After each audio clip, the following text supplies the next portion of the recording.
Eccoci, eccoci. E salgo anche con il canale del sito dell'Arena.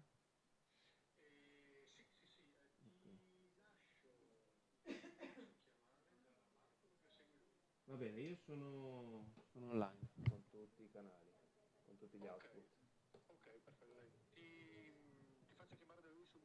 Benone, grazie. Ciao ciao ciao.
3 gli output, sito, Facebook e YouTube. Adesso facciamo che ti metto online la camera, eccola, e facciamo una prova audio. 1, 2, 3, 4, 5, 6, 7, 8, 9, 10, 11, 12, 13, gennaio, febbraio, marzo, aprile, maggio, giugno, luglio, agosto, settembre, lunedì, martedì, mercoledì, giovedì, venerdì, sabato, domenica.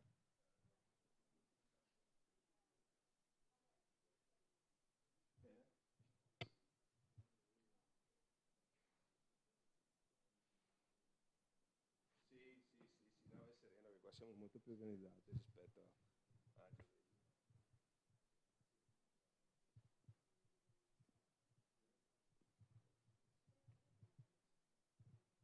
Molto benone.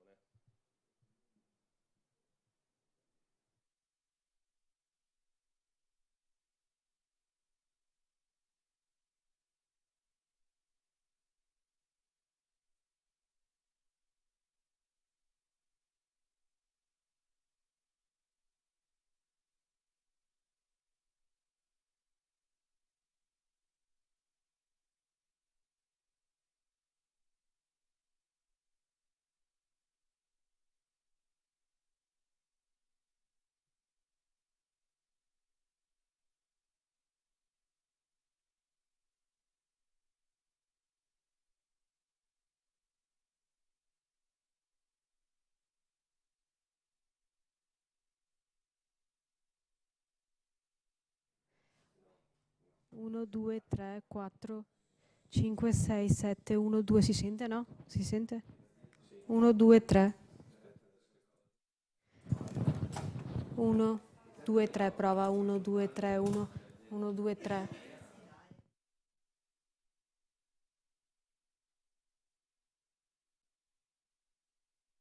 1, 2, 3, 4, 5, 6, 1, 2, 3, prova 1, 2, 3, 4.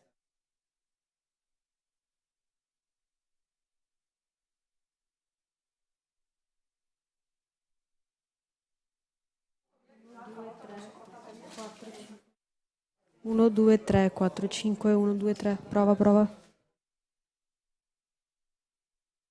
1, 2, 3, 4, prova 1, 2, 3.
4, mi senti? Le fabbriche della sostenibilità, tra poco.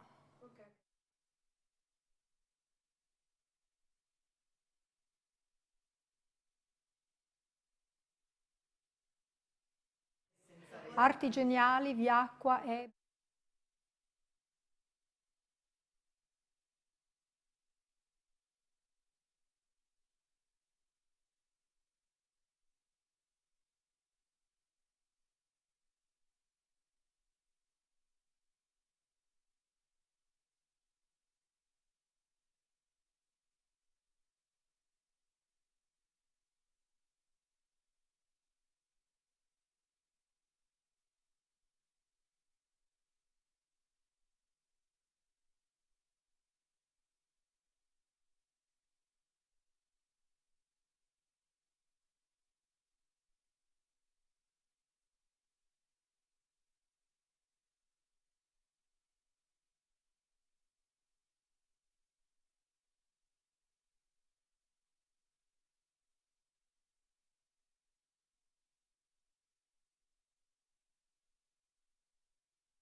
Uno, due, tre, prova. Sì.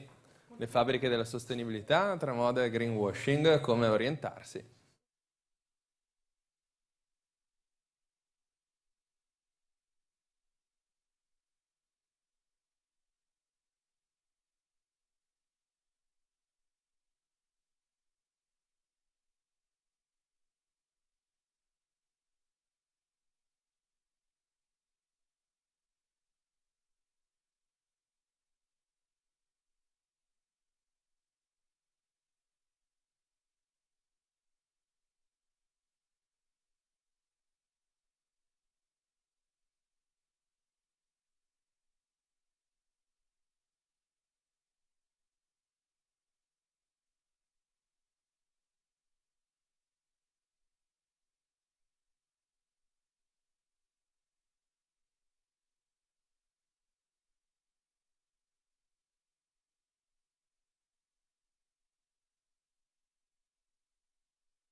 Diego.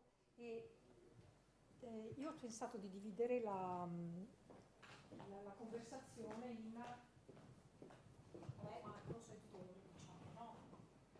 Uno è creare la cultura della sostenibilità, la seconda, l'approccio sostenibile significa anche creare le condizioni per essere competitivi, la terza è andare oltre, si è sempre fatto così. E la quarta, perché ce ne sono quattro, è il ruolo della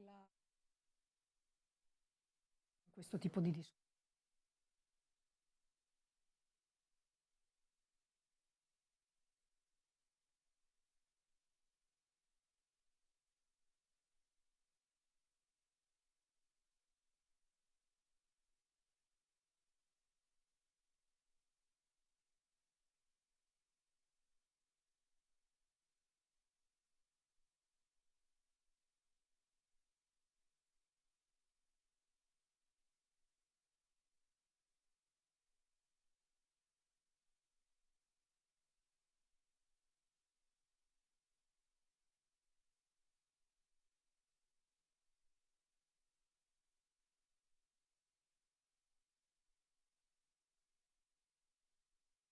I temi della sostenibilità.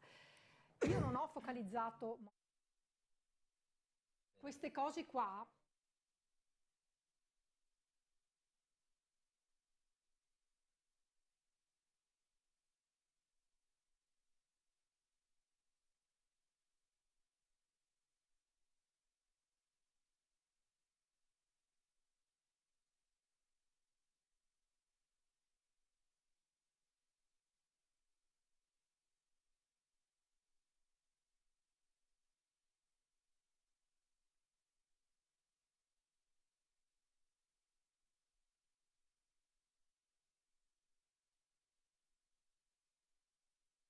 Che eventualmente si possono aggiungere, c'è il tema della catena di fornitura che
Benvenuti a tutti qui all'auditorio del Giornale di Vicenza e anche a chi ci segue dal sito del giornale, dai suoi canali social e anche dalla pagina Facebook di CNA Veneto Ovest. Questo è il secondo appuntamento qui all'auditorio del Giornale di Vicenza con gli incontri organizzati da CNA Veneto Ovest a seguito di quello di luglio che parlava di passaggio generazionale in azienda, sempre incontri organizzati da CNA Veneto Ovest in collaborazione con Viacqua in questo particolare appuntamento e con il supporto e sostegno economico di Camera di Commercio di Vicenza e EBAV. Siamo qui oggi per parlare di che cosa? Di sostenibilità ed è il motivo anche per il quale è presente a questo particolare appuntamento Viacqua. Perché la sostenibilità è un tema sempre più centrale naturalmente, no? Vuoi per le normative che si fanno sempre più stringenti per le imprese, a volte sono anche sempre più complicate e difficili da applicare, le aziende ne sanno qualcosa, vuoi anche perché insomma oltre che essere una strada obbligata è anche una questione di risorse. Noi in 7 mesi, in un anno, consumiamo tutte le risorse che la Terra produce negli interi 12 mesi, quindi dobbiamo anche saperle preservare. Il problema è che questa sostenibilità è un termine che è un po' frainteso, a volte è anche distorto, generalmente la si associa alla questione ambientale, ma sostenibilità non è solo fare le cose nel rispetto dell'ambiente, è fare le cose anche tenendo presente gli aspetti sociali ed economici, cioè la crescita delle imprese deve essere anche una crescita giustamente economica, ma deve andare a beneficio e avere presente il beneficio delle persone, dell'intera collettività, il loro benessere, insomma. E quindi c'è anche una dimensione sociale ed economica, i famosi criteri ESG, oltre a quella ambientale, no? E da una parte c'è che cosa? Il rischio di greenwashing quando si parla di sostenibilità, perché delle volte si fanno delle pratiche o si spaccia per sostenibilità ciò che sostenibilità non è, quando non è comprensiva di questi 3 elementi. Una moda, alle volte, che rischia anche di produrre effetti molto gravi negativi, pensiamo alla reputazione per esempio anche delle aziende del tessile e dell'abbigliamento che recentemente sono finite nell'occhio del ciclone, no? Perché non controllavano bene la filiera e gli operatori che lavoravano nella loro filiera, e la reputazione è il bene più prezioso di un'azienda. E poi ci sono anche i problemi che riguardano le catene di fornitura globali, nei quali le imprese sono inserite che devono sempre più rispondere a certi standard di sostenibilità. Ora, anche per questo, sostenibilità non è più una scelta. Parlare di sostenibilità nell'accezione più ampia del termine significa creare le condizioni per essere competitivi. E come creare una sostenibilità autentica? Da dove partire? Dove trovare anche le risorse? Perché il problema è anche quello, soprattutto per le piccole imprese. Parleremo di questo e di come creare una cultura della sostenibilità oggi qui insieme a Diego Zarantonello, che è manager per la salute e la sicurezza ambientale e la sostenibilità di CNA Veneto Ovest, con Silvia Garziera, responsabile sostenibilità e educazione ambientale di Viacqua, e Michele Battistella, responsabile commerciale di Battistella BG SRL, un'azienda di Rossano Veneto che ha creato un bel percorso e ci racconteranno come e con quali risultati. Ma cominciamo proprio con Zarantonello. Le piccole imprese hanno dimostrato di saper fare il loro lavoro nel business, sono bravi a creare business, sono bravi a competere, sono ricavate anche spazi internazionali, ma qual è la consapevolezza riguardo un tema centrale come quello della sostenibilità declinata come dovrebbe essere declinata? Intanto buonasera a tutti. Per le piccole imprese sostenibilità di fatto è niente di più che fare buone imprese, no? Quindi per un imprenditore il fare una buona impresa è già qualcosa che tendenzialmente ha dentro, nel senso fare buone imprese vuol dire crescere, creare valore con il proprio business e anche in ottica futura, nel senso cercare di farlo per tanto tempo. Quindi sostenibilità credo che nell'ambito imprenditoriale sia già qualcosa che l'imprenditore ha molto dentro. A volte manca saper dare il giusto nome alla cosa, saperlo guardare con gli occhi giusti e con l'approccio giusto. Quindi è un fare buona impresa però con un'ottica di lungo termine, di creazione di valore e di appunto dare il nome giusto alle cose. Quindi sì, la sensazione è questa, no? Che una sensibilità ci sia, ma che a volte serva un aiuto per darle il nome giusto e per... Dov'è che manca la consapevolezza della sostenibilità? Cioè la questione fare impresa sostenibile, e proprio nel termine sostenibilità significa qualcosa che duri, è nella radice delle nostre imprese, no? Però se parliamo di sostenibilità ambientale, sociale, economica, c'è la consapevolezza nelle piccole imprese che va declinata secondo questi tre aspetti, o c'è un malinteso senso della sostenibilità? Sì, siamo sempre vittima, no, dei bias della sostenibilità, la associamo molto spesso all'ambiente, quindi sostenibile è qualcosa che di green, no? Il famoso rischio greenwashing che citavi prima deriva proprio da questo, da una banale associazione, no, del termine sostenibilità con qualcosa che rispetta l'ambiente, banalmente. La cultura aziendale di un imprenditore credo che manchi a volte di consapevolezza sistemica, no? Che essere sostenibili significa guardare l'azienda a 360 gradi, non solo con un'ottica di fare le cose con un basso impatto. Ecco, quindi in alcuni casi vediamo delle cose molto virtuose, delle aziende davvero sensibili che hanno compreso cosa significa fare questa cosa. Altre volte manca proprio la consapevolezza, no? Dell'intero, di cosa significa sostenibilità nel vero senso della parola, sistemico. E quindi vanno anche accompagnate e sostenute, perché ovviamente nelle piccole imprese non ci sono le strutture preposte a fare questo tipo di percorso. Ci sono però delle normative da rispettare, anche semplicemente normative e standard da rispettare, vuoi perché lo chiede la legge, vuoi perché lo chiedono le catene globali del valore dentro le quali sono inserite le piccole imprese. Ma però proprio parlando di normative, la paura di sanzioni, la paura di incorrere in qualche rischio, in qualche modo è per sé stessa una spinta sufficiente, può esserlo oppure no?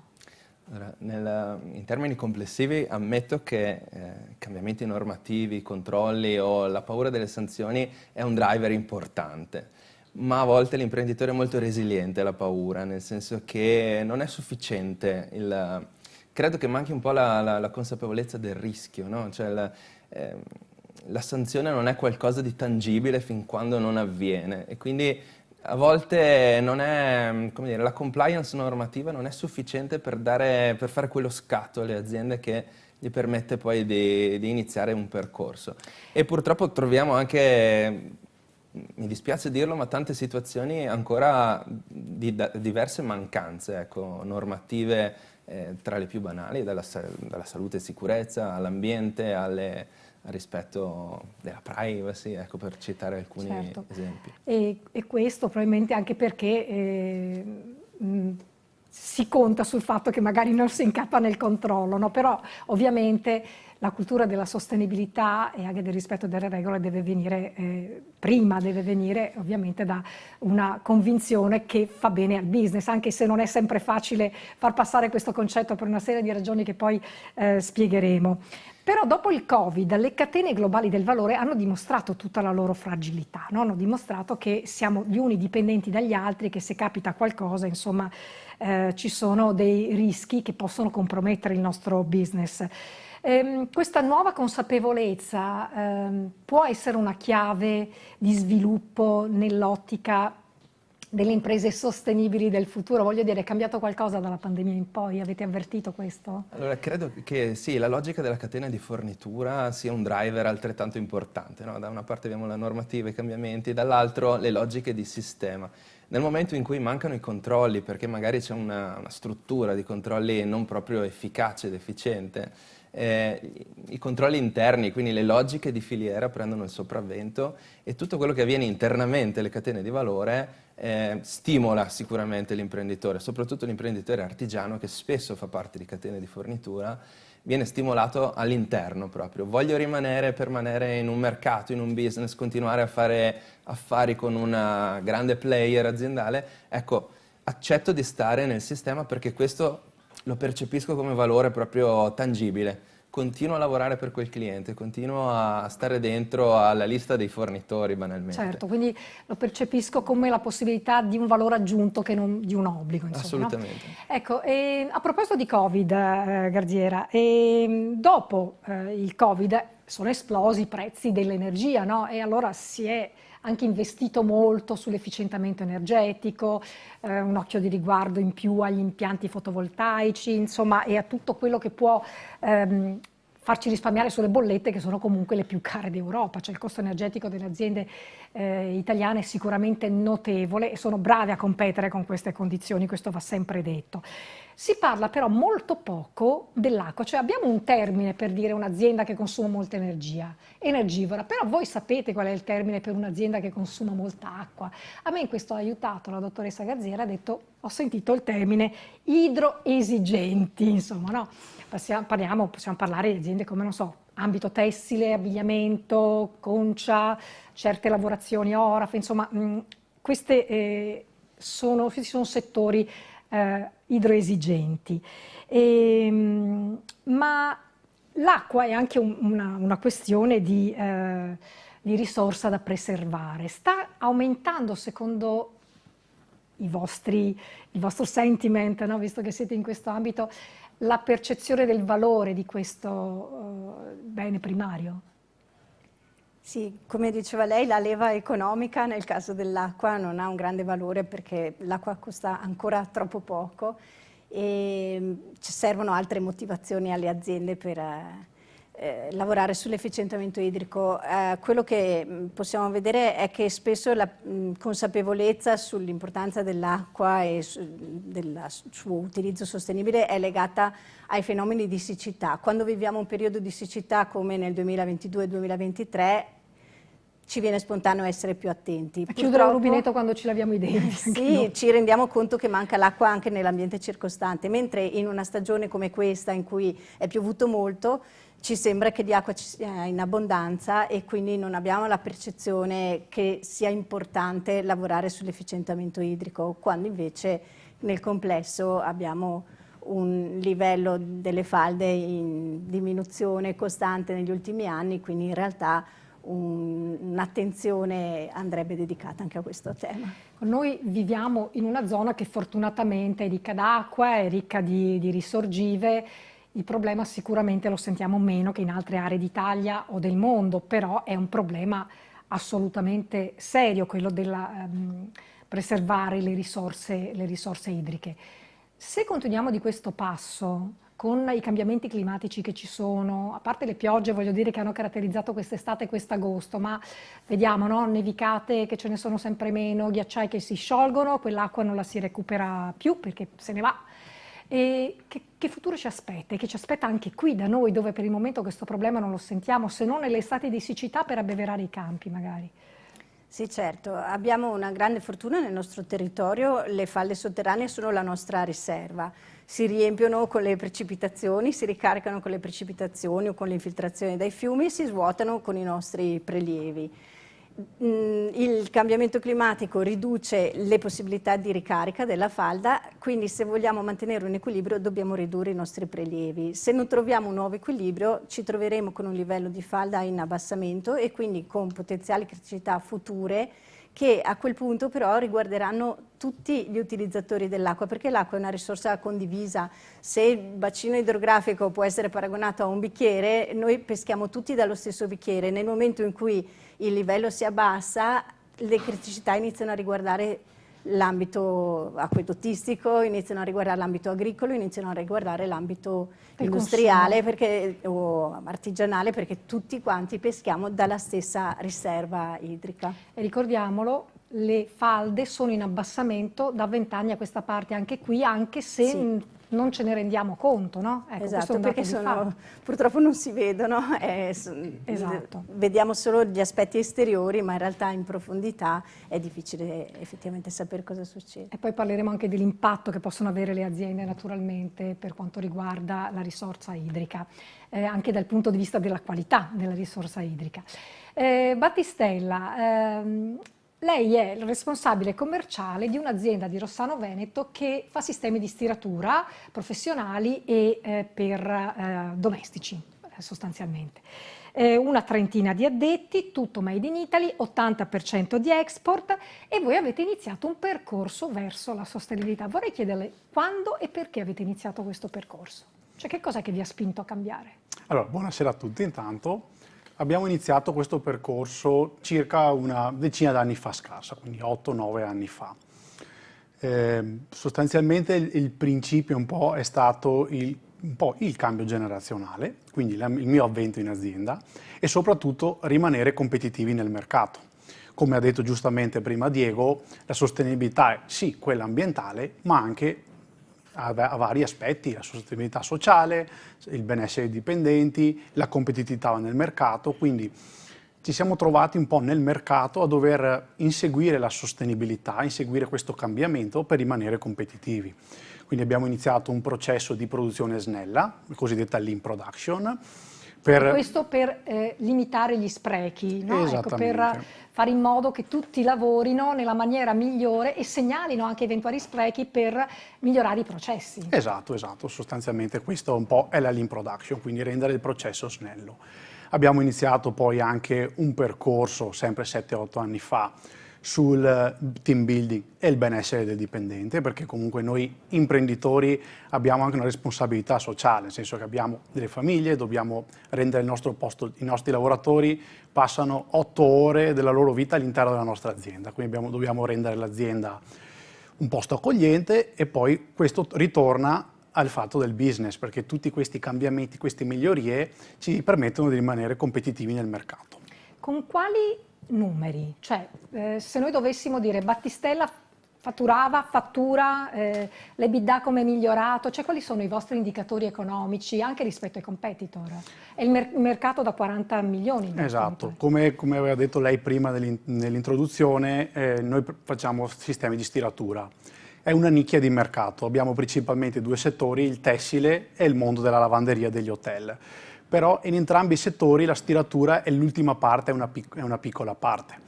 Per cui è un mercato da 40 milioni circa globale, in cui non è né in salita né in discesa, anzi ultimamente sta scricchiolando un po', soprattutto la parte dell'export. Quindi, essendo un mercato così piccolo di nicchia, per rimanere competitivi bisogna mettere in atto una serie di cambiamenti. Noi, quando abbiamo iniziato questo percorso, la nostra azienda contava circa 18-20 addetti. Dopo 7-8 anni siamo passati a 30. Il nostro fatturato si aggirava attorno ai 4 milioni, ora si aggira attorno ai 9 milioni. Quindi abbiamo avuto dei miglioramenti in un mercato stabile, quindi non è stato un mercato che ha spinto tutte le aziende verso su il fatturato, è stato un mercato stabile. Rispetto ai competitor che non hanno innovato, e per innovazione ovviamente non si intende solo di prodotto ma anche di processo in questo caso, voi siete riusciti ad accaparrarvi quasi un quarto della capacità del mercato. Esattamente. Ma oltre, diciamo, all'introduzione degli aspetti della lean production per un'organizzazione più fluida, quindi no, che aumenta anche la produttività, per ridurre gli sprechi eccetera, un approccio diverso ai dipendenti con misure di welfare, team building eccetera, dal punto di vista strettamente delle operazioni ambientali avete fatto qualche cosa? Allora, la nostra azienda è un'azienda che comunque in azienda facciamo la progettazione e poi ordiniamo conto terzi la parte esterna della macchina e facciamo l'assemblaggio, il collaudo e la vendita. Quindi alla fine noi l'unica risorsa ambientale che sprechiamo abbastanza, insomma, che abbiamo richiesta è la corrente, l'energia elettrica. L'anno scorso abbiamo deciso comunque di installare un impianto fotovoltaico, insomma, per sfruttare l'energia solare e quindi non prelevare energia elettrica, corrente elettrica dalla linea, ma autoprodurcela, quindi abbassare il nostro impatto ambientale sulle emissioni di CO2. Insomma. Certo, e quindi anche questo ha prodotto un'occasione di maggiore competitività, ma diciamo che un po' l'impianto fotovoltaico forse è la cosa più immediata che viene in mente quando si parla di fare sostenibilità, no? Ci sono anche tante altre cose, non ultima quella del disegno dell'organizzazione stessa dell'azienda e del ruolo dei dipendenti, e ne parleremo sicuramente. Però vorrei soffermarvi su questo fatto. Battistella ha detto: l'azienda è cambiata da quando sono entrata io. Voi in CNA avete avvertito questo cambiamento, cioè questa diversa sensibilità delle nuove generazioni e questa spinta verso l'innovazione anche nell'organizzazione e nell'approccio alla sostenibilità? Allora, fortunatamente sì, diciamo che le nuove generazioni prendono vita, nascono in un contesto molto diverso, no? Dalla generazione precedente. Forse man mano che si va avanti con le generazioni è sempre più evidente questo cambiamento.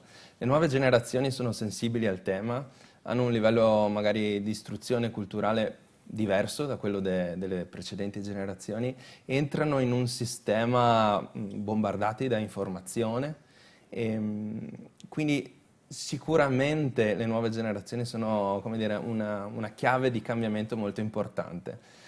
Forse una difficoltà di queste nuove generazioni è la presenza ancora delle vecchie generazioni che non accolgono questo cambio, che non accettano che i tempi siano cambiati, che l'approccio al business anche è molto diverso e non riescono a fidarsi in qualche modo di questo cambiamento. Perché ho sempre fatto così ed è sempre andata di lusso, per cui vorrei anche continuare così, possiamo anche capirli da un certo punto di vista. Però questo cambiamento voi lo avvertite e mi sembra assolutamente importante. Ma CNA che ruolo ha avuto, Battistella, nell'affrontare questo cambiamento? Allora, parlando della nostra esperienza, CNA è stata un po' la chiave di volta. Io ero appena entrato in azienda, sempre qui 8-9 anni fa, e CNA si è presentata da noi grazie a dei finanziamenti e dei bandi regionali, con un paio di consulenti, quindi hanno spinto molto per iniziare a cambiare la nostra azienda. Ci hanno presentato un paio di consulenti, uno per la parte di produzione, uno per la parte commerciale, e è coinciso con la mia entrata in azienda.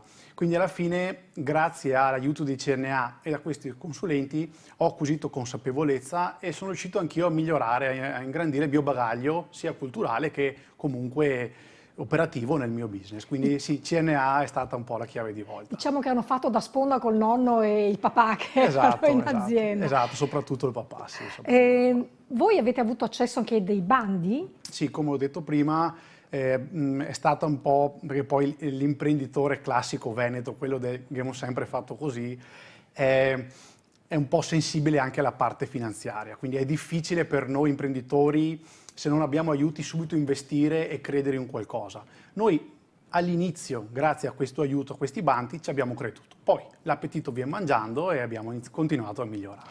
Ecco, il problema è proprio questo. Questa è un'azienda di una trentina di dipendenti, ci sono aziende ancora più piccole o addirittura microimprese che però hanno magari delle eccellenze, fanno un prodotto di nicchia o comunque un prodotto fondamentale per la catena del valore perché solo loro lo sanno fare così. Però investire ha un costo, vabbè che poi alla lunga questo ti torna, no? Perché ti torna in competitività, ti torna anche in termini economici, come abbiamo sentito nella dimostrazione pratica, però ci vuole qualcuno che ti dia una spinta, che ti sostenga, perché non hanno la struttura e neanche le capacità finanziarie delle grandi aziende. Cosa potete fare voi di CNA per queste micro e piccole imprese? Diciamo che CNA è una porta di accesso, no? Al mondo dei finanziamenti, al mondo delle opportunità. La bilateralità, ad esempio, è una leva molto importante che CNA può offrire, di cui EBAV, esatto, abbiamo anche il contributo anche per organizzare questo tipo di eventi informativi, divulgativi e si spera di sensibilizzazione. Quindi CNA è una porta di accesso, cerca di collegare la necessità, il bisogno di leggere anche l'ipotesi di miglioramento dell'azienda e lo connette con le opportunità che il sistema tutto riesce a offrire, del tipo economico, di tipo consulenziale, quindi ci sono tanti modi per poter aiutare queste aziende. Ecco. E anche una cosa che non abbiamo detto, ovviamente fare questo lavoro di compliance e di miglioramento, non volevo usare il termine upgrade, nei fattori ESG aumenta moltissimo anche il livello di rating, no? E quindi la spendibilità dell'azienda in fatto di reputazione presso le catene globali del valore, presso i propri clienti e anche naturalmente presso le banche, presso gli istituti finanziari. L'altro lato sono le centrali di committenza, come per esempio è Viacqua. Ecco, voi siete coloro che i bandi li fanno. Che tipo di premialità offrite alle aziende che rispondono a certi standard? Quanto importante è rispondere a certi standard? per vincere una gara d'appalto? Sì, sempre di più stiamo dedicando attenzione a questo aspetto, proprio per stimolare la nostra catena di fornitura e per fare in modo che anche i nostri prodotti e servizi siano più sostenibili. E abbiamo, in alcuni casi inseriamo dei requisiti di partecipazione, quindi chiediamo che un'azienda per partecipare a un certo bando abbia già acquisito determinate certificazioni o riesca a garantire alcune caratteristiche, per esempio l'uso di materiale riciclato per una certa opera, ad esempio. E in altri casi inseriamo dei fattori premiali che danno un punteggio maggiore all'azienda che riesce a garantire una prestazione ambientale maggiore o per esempio che garantisce spesso attraverso certificazioni un'attenzione alla parità di genere, un'attenzione agli aspetti della sicurezza. Di solito la sicurezza è un requisito di partecipazione, assolutamente, però negli aspetti invece premiali, nei fattori premiali inseriamo requisiti che non sono compliance normativa, ma sono un qualcosa in più che l'azienda è in grado di assicurare e che riguarda l'attenzione al dipendente, al personale o all'ambiente. Quindi questi elementi fanno da stimolo al cambiamento di una cultura, perché, ripetiamolo, di cambiare una cultura si tratta, di cambiare un approccio si tratta. Esattamente, sì. E diciamo che per cambiare l'approccio sicuramente dobbiamo aumentare la consapevolezza e quindi credo che una parte fondamentale sia legata anche alla formazione e alla condivisione delle conoscenze su questi temi. Sicuramente riguardo all'acqua ancora non è così comune la consapevolezza dell'impatto che un'azienda può avere sulle risorse idriche condivise. Eppure le abbiamo viste perché qui ne sappiamo qualcosa, c'è stato il problema dei FAS, il problema dei solventi in Veneto, il problema del cromo e sono problemi sulla qualità dell'acqua generati dalle lavorazioni aziendali. E Viacqua deve anche rispondere della qualità dell'acqua e del benessere dei cittadini. Allora, siccome gli attori sono tanti, aziende, cittadini, agricoltori, creare una cultura dell'acqua, che cosa significa? Cosa state facendo in Viacqua per cambiare questo approccio e anche dal punto di vista formativo cosa state organizzando, su cosa vi state impegnando? Sì, come dicevo, la parte della formazione assume un ruolo sempre più importante.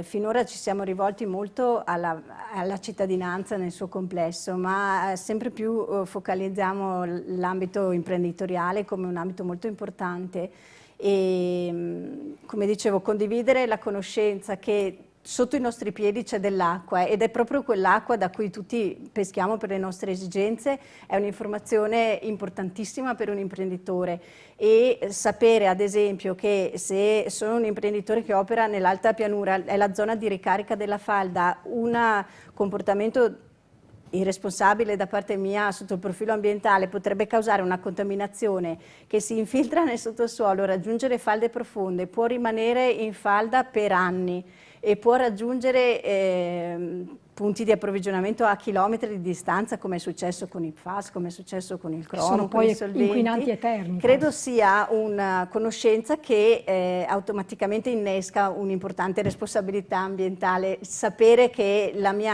il mio comportamento aziendale può o non causare o non causare questo tipo di effetto su un bacino così ampio. E quindi crediamo molto nella formazione mirata. Ecco, diciamo che rispetto al si è sempre fatto così di una volta, sono stati fatti anche grandi passi in avanti, penso per esempio al distretto della Concia di Arzignano, no? Sono stati fatti enormi passi in avanti, ma però questo si è sempre fatto così, e non parlo ovviamente del trattamento dell'acqua, ma in generale di come si lavora dentro l'azienda, si scontra con la cultura della sostenibilità che implica una cultura del cambiamento. Quanto pesa questa resistenza? Diciamo che il rapporto tra passato e futuro, passato, come dire, tradizione e innovazione, confermo, è molto, molto sentito, soprattutto nelle piccole aziende, dove la tradizione di fatto è stata quella cosa che ha permesso il perdurare e il far business in tutti questi anni di vita dell'azienda.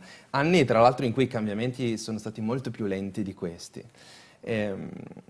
La difficoltà qual è? Quella di, come dire, fidarsi, no, della novità, cioè di prendere il coraggio e fare il primo passo.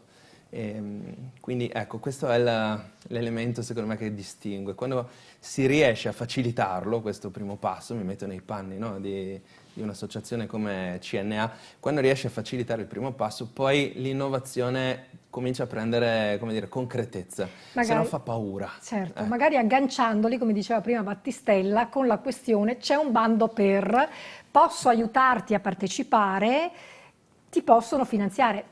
C'è qualche bando che per esempio è imminente, di cui possiamo avere notizie? Non so, a che cosa potremmo invitare le aziende a partecipare? Credo che ci siano bandi per praticamente qualsiasi cosa, che poi hanno dimensioni diverse, nazionali e regionali, contributi piccoli se vogliamo per piccole azioni. Il fotovoltaico è uno di questi, ad esempio. Va anche molto di moda in questo periodo parlare di autoproduzione di energia, quindi ecco, è difficile veramente. Il problema è partecipare, perché ci sono delle normative, non le normative, ma c'è una procedura che è veramente complessa. Le grandi aziende hanno degli uffici dedicati per questo. Voi siete l'ufficio dedicato delle piccole allora? In qualche modo ci vogliamo proporre anche in questo modo, ecco, l'ufficio che permette alle aziende piccole di accedere a cose che altrimenti sarebbe difficile accedere.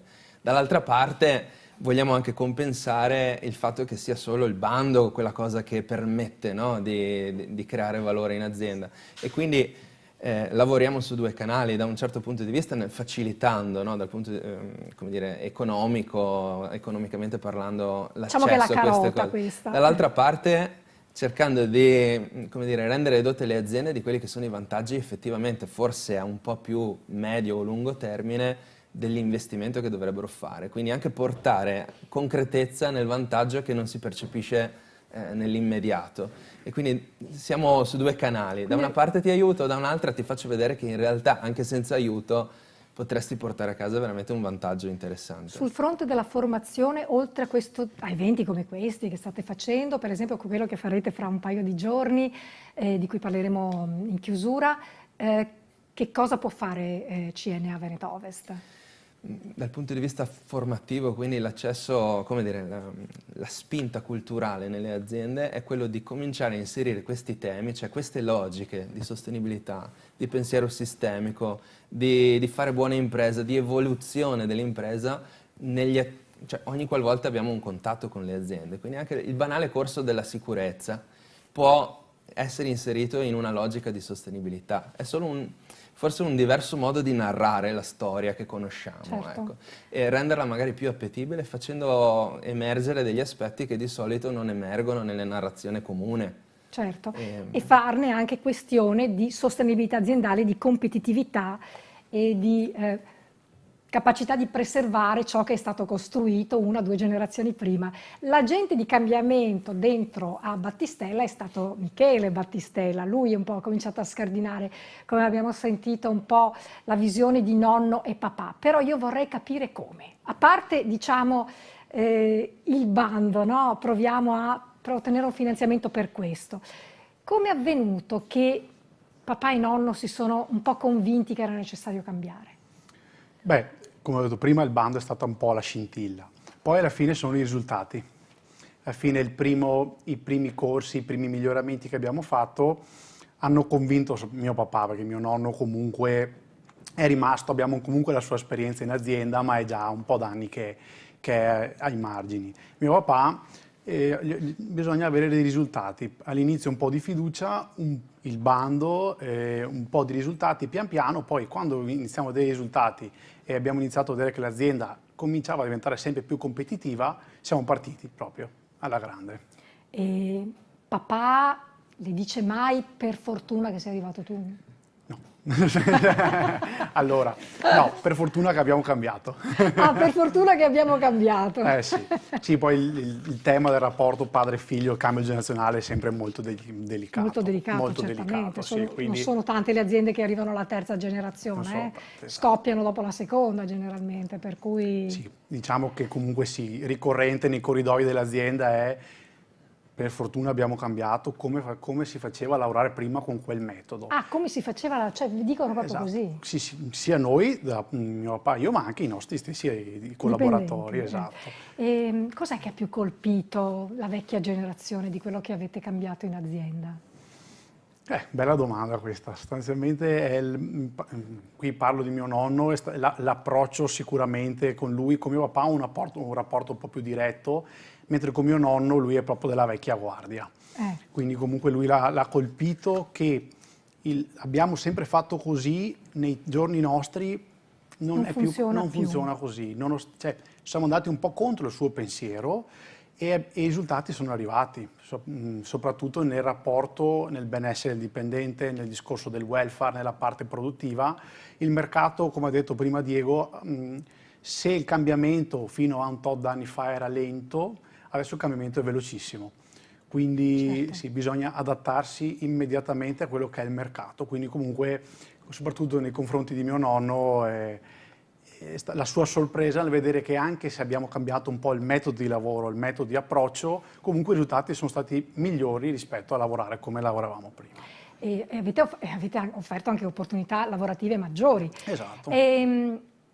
La storia non si fa con i se e con i ma, però se è vero che ormai siete arrivati a rappresentare un quarto del mercato europeo, mi pare, dei macchinari per la stiratura, se voi non aveste apportato questi tipi di cambiamenti, sareste rimasti a cos'erano 3 milioni e mezzo o l'azienda oggi forse non esisterebbe più?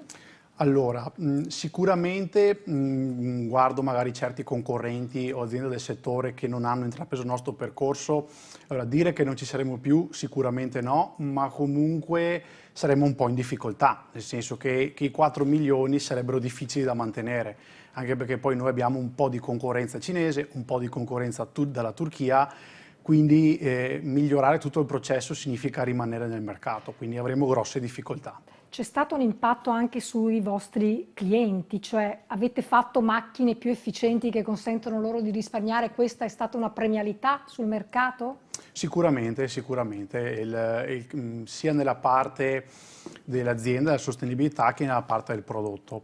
Noi comunque lavorando nel settore tessile con grosse case di moda, lo scouting dei fornitori, quindi lo scouting della nostra azienda, i controlli sono sempre più stringenti. Quindi non chiedono solo che il prodotto sia top, ma chiedono anche che l'azienda sia top. Quindi se mi scelgono come loro fornitore, devo essere in regola con tutto, sia nella parte fiscale, che nella parte ambientale, che in tutto quanto. Nel rispetto, voglio dire, del benessere dei dipendenti. In fatto di welfare cosa avete fatto esattamente? Beh, noi abbiamo messo in piedi, grazie comunque anche all'aiuto di CNA, un sistema di premialità e di welfare all'interno dell'azienda che un po' basandoci sui risultati. Quindi noi, il grosso cambiamento che c'è stato soprattutto tra me e mio nonno è il fatto che valutiamo un collaboratore sui risultati che ottiene e lo premiamo. Non esiste più il sto qui in azienda 8-10 ore, sono il più bravo, no. Diamo una serie di premialità per certi risultati. Oltre che abbiamo lavorato molto sul benessere, quindi comunque abbiamo reso la nostra azienda un posto dove comunque per il dipendente per le 8 ore che sta lì si sente quasi a casa. Lavora bene. Esatto. Ecco che si trasforma il welfare in well-being, no? Esatto. Per usare delle parole diverse. Quindi gli strumenti diventano poi la realtà dello stare bene in azienda. E questo è fondamentale anche per quella famosa parolina che è produttività. Esatto. Garziera, abbiamo parlato di coinvolgere i dipendenti in un qualche modo e poi parleremo anche di come coinvolgerli nell'organizzazione. Coinvolgere le aziende invece, ecco, è una sfida che voi avete ingaggiato ed è una sfida che avete ingaggiato in maniera particolare con un progetto che si chiama Svolta Blu, che è iniziato ad ottobre e che ha un meccanismo che è un po' simile a quello dei crediti di carbonio, no? Cioè io posso fare in modo che qualcuno risparmi nel carbonio e io che magari ne consumo di più posso acquistare crediti da te, però nel mio rapporto, nel mio bilancio di sostenibilità ne esco bene perché abbiamo fatto, per dire, pari, no? Ecco, per dire in modo molto semplice. Come funziona questo progetto Svolta Blu e a che punto è? Sì, il progetto è stato finanziato all'interno del programma LIFE dalla Commissione europea e si propone di stimolare l'uso sostenibile delle risorse idriche attraverso lo scambio di crediti blu, crediti idrici. Quindi un'azienda che, ad esempio, un'azienda agricola potrebbe allestire un sistema di ricarica della falda infiltrando acqua in falda nel suo terreno e produrre così dei crediti perché ha ricaricato la falda, dei crediti blu, mentre un'azienda manifatturiera, un'azienda del tessile, ad esempio, potrebbe non poter ridurre ulteriormente il proprio fabbisogno idrico, ma per presentare un prodotto a basso impatto potrebbe acquistare questo credito blu, questo credito idrico per compensare il proprio prelievo e quindi raggiungere l'obiettivo del prodotto a basso impatto sul mercato. E in questo modo l'attenzione del consumatore che sceglie il prodotto a basso impatto si traduce nello stimolo di un processo anche di ricarica della falda in ambito locale, perché appunto si prevede di instaurare un mercato in questo momento locale. Questo progetto è partito a ottobre e in questo momento è attiva la fase di formazione che riguarderà le aziende, gli enti locali e il mondo agricolo. In particolare per le aziende il 23 ottobre è previsto un incontro di formazione alle risorgive del Bacchiglione dedicato alla misurazione e al calcolo dell'impronta idrica. È un incontro gratuito per le aziende, finanziato appunto all'interno del progetto, che CNA ci aiuterà a divulgare a tutti i suoi associati e prevede appunto che si spieghi come si misura l'impronta idrica e come poi valorizzarla anche all'interno della propria strategia di sostenibilità aziendale. Dopo questa fase di formazione, le aziende che saranno interessate a proseguire il percorso potranno avere un supporto gratuito nella misurazione e nel calcolo dell'impronta idrica aziendale e accedere anche alla possibilità di avere una verifica da parte di un ente di certificazione esterno indipendente, sempre gratuita perché finanziata all'interno del progetto. Questa è una bella opportunità perché poi possono mettere nel loro bilancio di sostenibilità, se lo fanno, quando lo fanno, comunque spendere questo tipo di valore aggiunto presso i loro clienti. Questo mi sembra una cosa fondamentale. Quindi 23 ottobre, come si partecipa, visto che ci sono magari manager o imprenditori che ci stanno ascoltando? Mi pare che c'entriate voi. No. C'entra solo, avevo capito, la collaborazione di CNA. Apriremo le iscrizioni a partire dalla metà di settembre circa, per cui sarà sufficiente compilare un form di iscrizione e appunto attraverso CNA potremo far arrivare i link e tutte le informazioni con il programma a tutti gli associati. Ok, comunque anche sul sito immagino che tengano monitorato il sito di Viacqua, giustamente. Battistella, tornando alla questione imprese sono fatte di persone e voi avete giustamente detto abbiamo cambiato il modo, no? Cioè non lavoriamo più per numero di ore, ma lavoriamo per obiettivi. Come si traduce questo in azienda? Quando è che i dipendenti manifestano la loro voglia di lavorare in azienda? Come la manifestano? Come è aumentata la produttività con le vostre iniziative e quali sono state?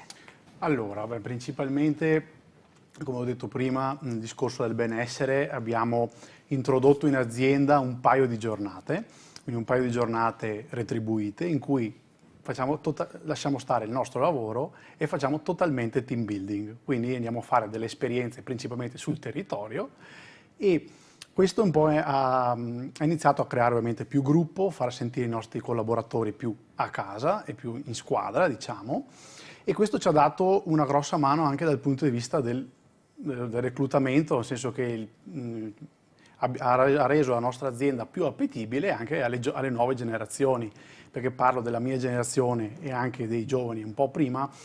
L'aspetto economico sì è importante, ma è più importante rimanere in un posto di lavoro dove sto tranquillo, ho degli orari flessibili e mi sento a casa, ecco, quindi... Sì. Cioè, quindi non è un problema se possono entrare quando vogliono, uscire quando vogliono, basta che svolgano quel compito, come funziona? Questo è l'obiettivo. Sì, diciamo che bisogna superare la ritrosia del nonno su allora, questo, però come funziona? È molto più semplice nella parte produttiva perché comunque si valuta quanto si produce e ci sono delle schede di produzione dei lavori. Ovviamente per la parte ufficio, per la parte commerciale bisogna sempre dare una reperibilità ai clienti, quindi non è che io lavoro 8 ore però magari esco alle 2 del pomeriggio, se un cliente mi chiama alle 4 comunque devo essere operativo. Quindi dalla parte produttiva sicuramente più fattibile. L'obiettivo è quello di uno entra quando vuole, esce quando vuole, poi ovviamente ci sono delle regole, dei paletti, tornando anche al discorso della sicurezza, ci sono degli addetti alla sicurezza che devono avere degli orari, quindi l'obiettivo e la volontà è questa, ovviamente poi dobbiamo applicarla al reale, quindi deve essere così. E prima dicevo una cosa molto interessante che, anzi no, mi spieghi cosa sono stati questi progetti team building che avete fatto prima? Cioè, perché è una cosa che si fa da molti anni, no? Nelle aziende, soprattutto quelle grandi, ma anche in un'azienda più piccola, che tipo di esperienze avete fatto fare ai collaboratori? Allora, la prima scintilla è stata i corsi, perché comunque io vedevo, oltre ai corsi finanziati con quelle 4 ore, quella mezza giornata, vedevo che i miei ragazzi comunque si staccavano un po' dall'ambiente lavorativo e mi tiravano fuori, mi davano idee, cioè partecipavano molto attivamente. E dove siete andati? Che avete fatto? Esatto, abbiamo fatto qualsiasi tipo di esperienza, dalla visita in cantina a... Sarà stato il vino lì. È stata la prima. La prima è stata la visita in cantina. Poi comunque siamo andati a correre con i go-kart, siamo andati in un centro benessere, quindi abbiamo fatto tutt'altro che lavoro, però alla fine anche quello era lavoro, cioè comunque anche in quei momenti ho visto i miei ragazzi che comunque hanno tirato fuori idee, erano molto contenti di queste iniziative. E poi abbiamo riproposto anche con i clienti, perché noi siamo freschi da 50° dell'azienda, quindi l'azienda ha 50 anni a giugno, e con i clienti, li abbiamo invitati, tutti i clienti internazionali, a festeggiare con noi e abbiamo aggiunto un giorno extra di experience anche con i clienti, quindi abbiamo proposto l'attività interna anche esternamente ai nostri clienti.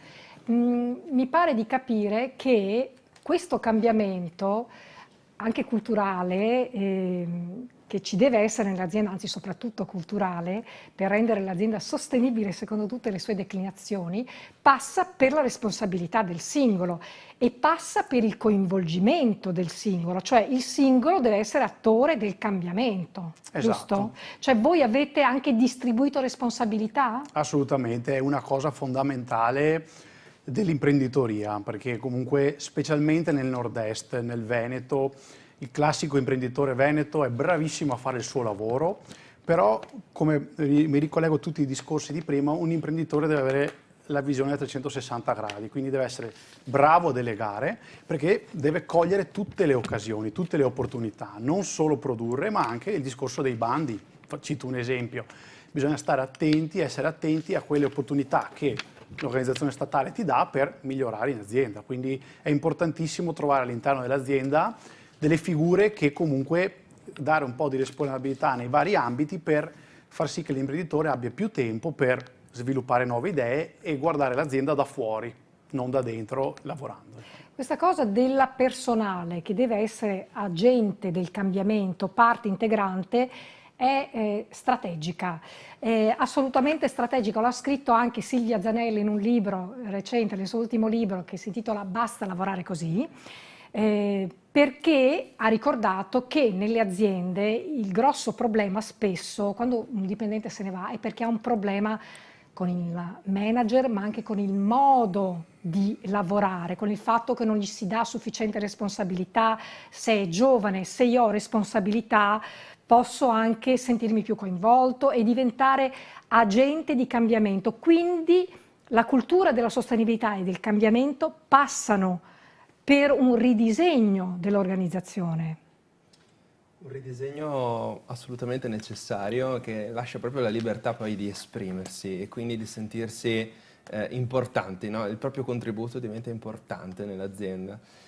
Banalmente troviamo questa cosa anche in alcune logiche, se guardiamo, faccio un esempio tra tutte le normative per parlare di compliance, la sicurezza. Certo. Anche nella sicurezza c'è questa logica. Per essere, come dire, un posto migliore, un'azienda ha bisogno di persone che danno l'esempio, persone che guardano anche gli altri, in qualche modo i famosi preposti, no? A cui viene data una grossa responsabilità e attraverso i quali si riesce a essere capillari nella trasformazione dell'azienda e nella cura dell'azienda. Ecco, la sostenibilità è uguale. C'è bisogno di qualcuno che dia l'esempio e questo qualcuno deve essere l'immediato superiore, no? Il manager, il capo squadra, il capo reparto, qualcuno che in qualche modo traduce poi nel linguaggio del lavoratore, dell'operaio ultimo, l'idea dell'imprenditore. Certo che, ecco una cosa che dobbiamo dire, da sottolineare, il cambiamento deve partire dalla testa, cioè devono essere gli imprenditori convinti per poi trasferire sui manager e sui dipendenti la necessità di questo cambiamento, altrimenti questa cosa non funziona. Ma questa cosa del coinvolgimento è estremamente importante per evitare anche un altro problema che affligge le aziende, che non è il fatto che i dipendenti se ne vadano, si licenzino, vadano a lavorare all'estero, non vogliono lavorare qui. Il clima aziendale è importantissimo, ma è importante anche per evitare il fenomeno del quiet quitting, comunemente detto così. In realtà è quel dipendente che in azienda fa il meno che può. Cioè vado in azienda, faccio le mie 8 ore e se c'è un bando e lo vedo, magari non te lo dico. Ci sono dipendenti, e questo l'ha scritto proprio Silvia Zanella nel suo libro, che lavorano contro l'azienda. Quindi il cambiamento culturale passa anche da questo punto di vista ed è estremamente importante. Non so se anche in Viacqua state sperimentando l'importanza, perché la sostenibilità in tutte le sue declinazioni riguarda anche voi come azienda. Come la state vivendo? Sì, anche noi stiamo lavorando molto sulle persone. In particolare in una grande azienda come la nostra c'è il rischio che ognuno faccia il suo e non sappia che cosa fanno gli altri settori o non abbia la consapevolezza di tutto il processo in cui è inserito e stiamo lavorando molto sulle attività intersettoriali, quindi il lavoro in team con persone composte da settori diversi perché quel team è in grado di offrire delle soluzioni molto più efficaci e creative rispetto a quella che potrebbe offrire il settore che si sta ponendo il problema in quel momento. Certo. E questo abbiamo visto che dà dei risultati molto importanti. Sì, certo, anche far dialogare di più i vari settori in modo che l'uno non lavori contro l'altro ma si senta coinvolto e parte di un unico progetto, parte di un'unica del benessere dell'azienda che è anche il mio benessere, se l'azienda mi vede come agente del cambiamento e anche come persona che può generare cambiamento ma che deve essere messa nelle condizioni per generarlo. Il problema di oggi soprattutto è quello di trovare personale, lo sarà sempre di più con il calo demografico che stiamo vivendo. Lo state percependo anche voi come azienda? Sinceramente no, nel senso perché abbiamo, come mi ricollego a quello che ho detto prima, abbiamo tutto questo che abbiamo detto del benessere, della sostenibilità, rende la nostra azienda appetibile. Quindi il problema generale c'è, lo vedo esternamente, però noi come azienda a volte anche con passaparola risultiamo attrattivi perché magari mi è successo ultimamente un paio d'anni fa con un nostro giovane dipendente che ha portato dentro un suo amico perché gli ha raccontato un po' quello che facevamo in azienda e quindi ha detto ma vorrei venire anch'io qui a lavorare, mi piacerebbe e manda il curriculum e abbiamo assunto, quindi sì, e deve partire come ha detto lei prima dalla testa, dobbiamo partire da noi, sì c'è questo problema demografico, sì c'è questo problema che non riusciamo a trovare nuove leve, il problema del personale, cosa facciamo noi? Ci lamentiamo, diciamo ok, manca personale, ok, oppure mettiamo in atto dei cambiamenti, delle novità per rendere la nostra azienda attrattiva e far sì che i dipendenti vengano in automatico da noi. Ecco, come sta succedendo a voi, e uscire soprattutto da quella logica nefasta del i giovani non hanno voglia di lavorare, che è una vulgata tremenda, che poi non è vero, non hanno voglia di lavorare in un certo modo, mettono il benessere davanti anche al guadagno delle volte, no? Per quanto, voglio dire, sia pure importante anche uno stipendio adeguato e non ci si possa passare sopra. Quindi questa cosa è interessantissima, nel senso che il cambiamento che avete innescato fa in modo che voi non abbiate problemi di trovare personale, quindi mi sembra assolutamente essenziale. Avvicinandoci ormai verso la chiusura, una curiosità, Cartiera, che mi viene in mente. Quando chiediamo di risparmiare acqua, noi come cittadini, anche come cittadini o come aziende, diciamo sì, ok, però se nelle reti idriche italiane va dispersa circa il 40% dell'acqua, anche di più, sono 3,4 miliardi di metri cubi d'acqua l'anno, ho letto, in tutta la rete idrica italiana, qui siamo un po' al di sotto del 40%, è un po' difficile motivare le persone al risparmio, no? Cioè bisogna anche lavorare su questo. Sì, quella della riduzione delle perdite idriche è sicuramente una grande responsabilità del gestore e Viacqua investe molto su azioni di contenimento delle perdite. Abbiamo 5.000 chilometri di rete acquedottistica, sembra impossibile, in 67 comuni che gestiamo ci sono 5.000 chilometri di tubi di acquedotto sottoterra e quindi non è facilissimo, anche perché tutti questi interventi vengono pagati con la tariffa, quindi con le bollette che paghiamo tutti.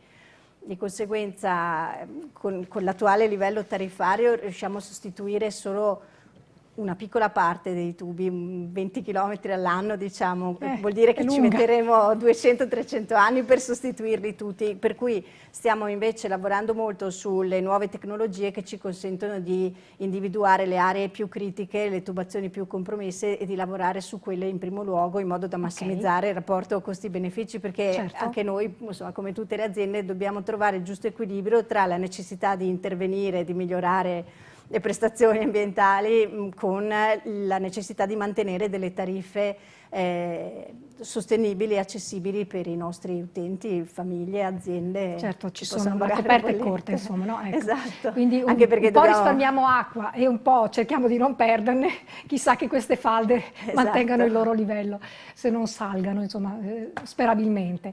Ma c'è un evento fra 2 giorni che coinvolgerà sia Viacqua che CNA Veneto Ovest, di cui non abbiamo ancora parlato e che abbiamo riservato alla chiusura.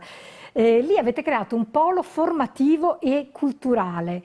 Quali sono le iniziative che stanno cambiando l'approccio alle risorse idriche, anche attraverso questo polo formativo delle risorse del Bacchiglione che voi gestite, delle risorgive del Bacchiglione? Sì, e credo che appunto le cose più importanti che stiamo cercando di diffondere siano le soluzioni basate sulla natura per gestire l'acqua in modo sostenibile. Sembrano cose che si fanno solo su larga scala, ma in realtà anche nel piccolo, per esempio un giardino della pioggia in un'area verde, cioè una piccola area che accumuli l'acqua quando piove tanto e poi la rilasci lentamente, non la faccia finire tutta in fognatura o nei corsi d'acqua, che sono quelli che vanno in criticità quando c'è molta acqua.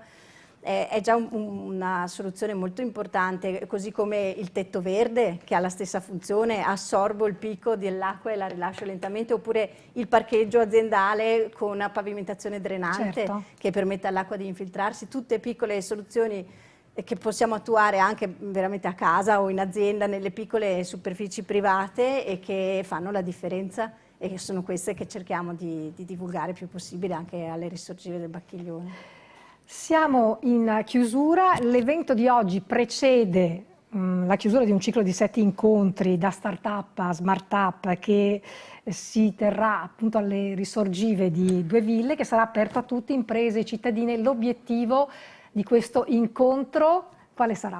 Allora, il titolo dell'incontro credo che dica molto, insomma, come evento di chiusura è l'impresa che evolve. Quindi un percorso che fa, come dire, mette in luce quelli che sono i punti cardine dell'azienda che vuole in qualche modo fare un passo in avanti, verso il futuro, come abbiamo avuto degli esempi appunto anche con il racconto di Battistella questa sera. L'impresa che evolve vedrà intervallarsi sul palco 3 speaker principali che parleranno di leadership diffusa, quindi il cambiamento che si diceva prima, che parte dalla testa, che poi permea in tutta l'organizzazione. Si parlerà di visione a lungo termine e cambiamento di modelli di business con un altro speaker, e si chiuderà la mattinata con un intervento legato al gioco e alla cultura del gioco, e la giocosità come strumento proprio di cambiamento culturale internamente all'azienda. Il tutto sarà condito anche con l'intervento musicale di un musicista e chitarrista vicentino, Roberto Dalla Vecchia, e per dare una dimensione, un senso che la sostenibilità è qualcosa da prendere proprio con una visione molto grande a 360 gradi, ma che è molto concreta se vogliamo poi declinarla e metterla a terra. E soprattutto che è un lavoro che si fa insieme in network. Assolutamente. Per questo sono invitati cittadini e aziende. A che ora? Alle 9:30 ci sarà anche un caffè di benvenuto, c'è nel nostro sito, nei nostri canali social, c'è anche il link per iscriversi tramite Eventbrite, insomma ci sono tutte le modalità per accedere all'evento e insomma ecco, sarà sicuramente una giornata interessante. Allora, se possiamo fare una sintesi della nostra ora insieme qui, potremmo anche dire che le piccole imprese non saranno altrettanto strutturate come le grandi nell'affrontare i temi della sostenibilità, però è un fatto che devono pensare in grande come loro. Le possibilità ci sono, le modalità di accedere alla cosa ci sono e i risultati anche. Basta solo crederci e basta avere il coraggio di fare il primo passo. Benissimo, io ringrazio i nostri ospiti e ringrazio voi che ci avete seguito, e alla prossima occasione, e lavoriamo tutti insieme per un mondo più sostenibile e in tutti i sensi.